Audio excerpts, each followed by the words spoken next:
everyone, I'm Alex and I'm the hands behind Lovecraft Crochet. My plushies are for the anxious, depressed, autistic, and neurodivergent. Small enough to travel in a purse, backpack, diaper bag, or even your pocket. You can check out my Facebook page or TikTok to see what patterns are available and stay tuned for the new ones coming out. I also make hats, scarves, blankets, and dice bags for the tabletop gamer or dice goblin in your life. Feel free to order through the page, TikTok DMs, or via email at love.craft.crochet@gmail.com. Now, on to the segment. Due to the graphic and disturbing nature of the crimes discussed, listener discretion is advised. Retrostatic Radio presents Killing 15 Minutes. Hello and welcome to Killing 15 Minutes, where you get your true crime fix in 15 minutes or less, or your podcast is free. I'm your writer, Sam Rossi, and shortly I'll be handing over a rough draft of a script to my brother, AJ, who hasn't read it, who's most likely has no idea what we're talking about. This should be fun. Good luck, bro. Thank you, Sissy. Seisaku Nakamura was a Japanese teenage serial killer. He was known as the Hamamatsu Deaf Killer. The Deaf Killer? Yeah. Okay. Born deaf in 1924. That would... Always. Every sentence right after I question something. Yeah, I know. Born deaf in 1924 in Shizuoka, Japan. He was intelligent, achieving high marks at school. Treated poorly by his family and was a social misfit. He enjoyed films where men used Japanese swords to assassinate people. So, does that mean he liked Yakuza films where it was, contemporary sorts of things, but it was the It was the 40s. Oh, the 40s? 30s. Well, he was born in the 20s, so, yeah. 30s and 40s, but does that mean that he liked, Mesmu Date stuff? Did you like period pieces? No. You wrote this sentence. I don't know. I don't understand. I understand the words coming out of your mouth, but they do not make sense to me. Okay, let's switch it from Japan to to an American thing. To phrase this in a Western way, he enjoyed films where men used long swords to kill people. Does that mean that he liked Buffy the Vampire Slayer because they use swords, even if it is a contemporary thing? Or was it he liked period pieces like Excalibur? I'm going to go with period pieces. Because, as anyone who's ever watched Rurouni Kenshin knows, after the Meiji Restoration, or because of the Meiji Restoration period, you couldn't openly carry swords. Because they were still trying to take out the samurai and Ronin thing. So in 1930s, it would either have to be a period piece or it'd have to be a Yakuza flick. I also love the fact that I can pronounce these words a lot better than I can Russian. For anyone who's listening to the Overkilling on Andre Chikatilo right now, you know what the fuck I mean. I'm focusing way too much on this sentence, aren't I? I think so, yes. Okay. According to his testimony on August 22nd, 1938, he attempted to rape 2 women. They resisted him, so he then killed them. He was 14 years old. On August 18th, 1941, at 17, Nakamura killed a 3rd woman and injured a 4th. On August 20th, 1941, 3 more people were found dead, all having been killed by him. On September 27th, 1941, he killed his brother and injured his father, sister, sister-in-law, and his niece. On August 30th, 1942, Nakamura killed a couple, their son and daughter, and attempted to rape another daughter. Information about his crimes were restricted because many thought news about his crime would cause excessive trouble during the already tense wartime. Nakamura went unapprehended for longer than he might be otherwise. His family had known that he was responsible for the murders, but were afraid of revenge and did not come forward. On October 12, 1942, Nakamura was arrested for 9 total murders.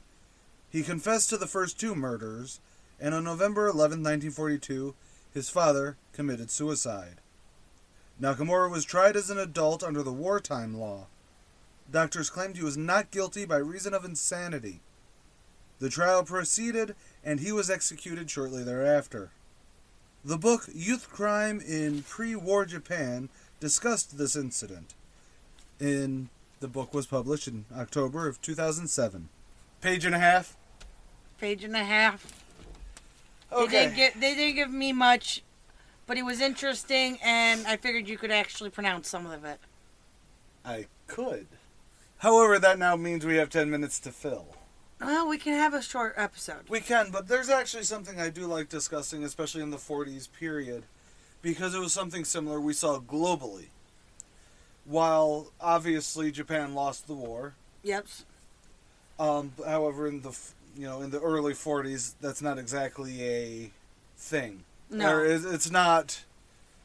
There are still tons of, because a lot of the people, when they think about World War II, they always focus on the Nazis because that's the feel-good story of the year. Yeah, they don't The think globe about... coming together to be like, fuck Nazis. Right. Which is a controversial take nowadays. I know, really. In the 40s, it was a weird shift, not necessarily to more of a conservative outreach, but you saw a society focusing on juvenile delinquency. Okay. And a shift from the old generation and the new generation having two different worlds to grow up in, therefore two different lifestyles to think of. It's very similar to modern era, except generally the juvenile delinquency now is based off of we don't want to be as shit as our parents. Yeah. I mean, granted, that's its own can of worms to open, but we saw it in post-war America. Yes. Especially when it came to, comic books are causing juvenile delinquency. I know I like trying to drag everything into my personal wheelhouse, but things like this, or things like, it turns into... It's very easy to see someone growing up in a wartime area, especially in Japan, because while a lot of people, again, focus on the Nazis, America, and this is going to be a hot take and phrased poorly, the Nazis didn't care about, or the Americans didn't care about Nazis that much. By that I mean, while yes, they, eventually, once we entered the war and everything, universally the U.S. went, fuck them Nazis. Yeah, but we fought a war on two different fronts. Yes and no. We only fought a war on one front. We fought Japan. Yes. Okay? While we did give aid to allies overseas, Yep. And we gave them troops, too. We gave them a little troops. It wasn't until we entered the war that we turned around and went, okay, when we entered the war, I was going with... Oh, I'm going with the war that America fought wasn't against the Nazis. It was against Japan. While, yes, America did go and assist England and them against Nazis and Italians later, everyone always kind of skips over the Italians. I'm That's sorry. because they gave up and overthrew their dictator and then became part of the Allied. Sort of.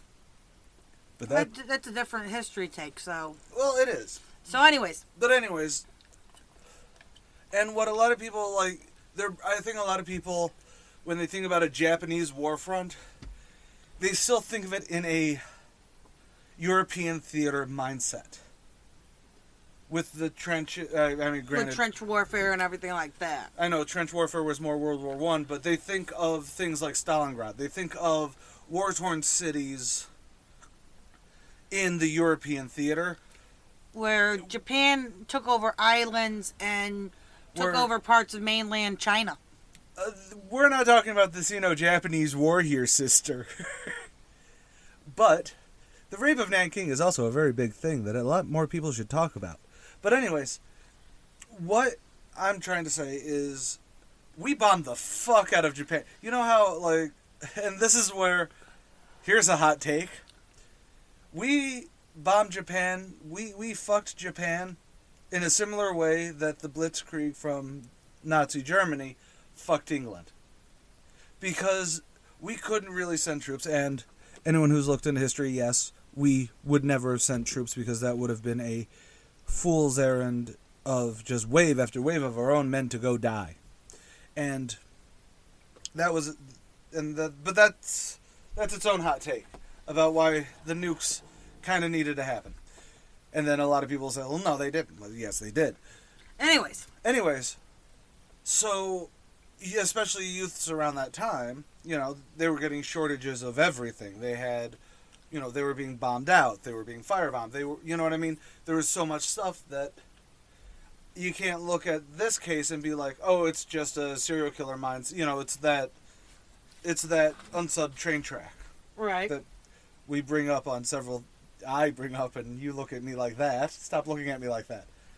Sorry, I won't look at you anymore. I will Andre Chikatilo your eye holes. But you know what I mean? Yes, he liked... I'm assuming since it was in the 30s and 40s and the film departments weren't exactly the best things. Propaganda films were still around at the time and everything like that, which is a really neat thing to look at if you know the history of the Godzilla films. It's really cool. Japanese cinema is fucking wild. This is true. But I'm assuming did he use a sword to kill these people? I did not get that information. And there's very little about him when I went Googling. Well, I would assume so because they made a point to say he liked wushu films. Yeah. He liked samurai films and the period pieces of old. But, was he sick? Like obviously he had a mental illness of some kind, or his mental health was not good. If you kill more than one person, generally your mental health is not good. One can be a lapse in judgment. Two, I don't know. This you gave me a page and a half here. I thought he was interesting with what I had on him. He is interesting, and it could actually lead into a very rich discussion of how much how much global history, not just U.S. There's more to the world than the United States, but how much history, especially wartime history, has led to mental health issues, or look at us. For, since 2001, yeah, so much of millennials, even early millennials who may have been in their, pre-teens when the World Trade Centers were attacked, because I believe millennials is 85. I believe it's 85 to 95, so no. Well, I've heard 85 to 2005, which I don't like. No, because that there's an entire generation gap there. Well, there is. But anyways.